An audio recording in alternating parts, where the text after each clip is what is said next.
Stress urinary ఇంకాంటినెన్స్ అంటే ఏంటి? Stress urinary ఇంకాంటినెన్స్ అంటే మనం దగ్గినా కానీ, తుమ్మినా గానీ, లేదా మన ఇంట్రా అబ్డామినల్ ప్రెషర్ స్ట్రెయిన్ చేసినా కానీ యూరిన్ దాంట్లో లీక్ అయిపోతుంది. మన ప్రమేయం లేదు. అంటే మనకి తెలియకుండా లీక్ అయిపోతుంది. ఇది చాలా ఆడవాళ్ళకి చాలా ఇబ్బందికరం ఉండే ప్రాబ్లమ్. ఇది ఎందువల్ల వస్తది స్ట్రెస్ యూరినరీ ఇంకాంటినెన్స్?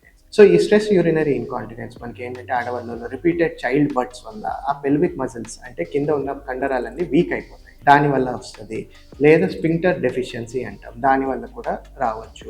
లేదా మనకేంటంటే ఏదన్నా పెల్విక్ సర్జరీ అంటే మనకి పెద్ద మేజర్ ఆపరేషన్ చేశారు మనకి అబ్డామిన్‌లో. దానివల్ల కూడా మజిల్ వీక్‌నెస్ వచ్చి ఈ స్ట్రెస్ యూరినరీ ఇంకాంటినెన్స్ అనేది రావచ్చు.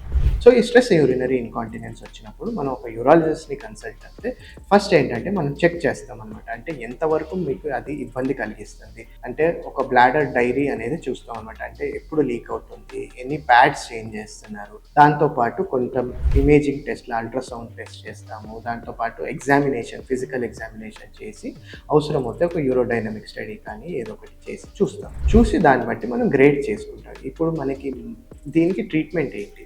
సో, ఈ స్ట్రెస్ యూరినరీ ఇంకాంటినెన్స్ చాలా మైల్డ్‌గా ఉంది అనుకోండి. మనం ఎక్సర్‌సైజెస్‌తో మనం ఈ ప్రాబ్లమ్‌ని అరికట్టొచ్చు.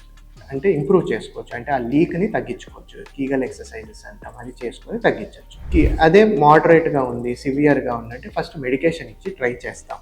మెడికేషన్స్‌తో ఇంప్రూవ్ అవుతే ఓకే.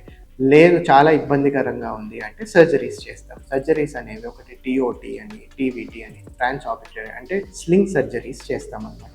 అంటే స్లింగ్‌తో మనం అక్కడ ఉన్న వీక్‌నెస్ మనం సపోర్ట్ చేసి ఇంకాంటినెన్స్‌ని తగ్గిస్తామనమాట.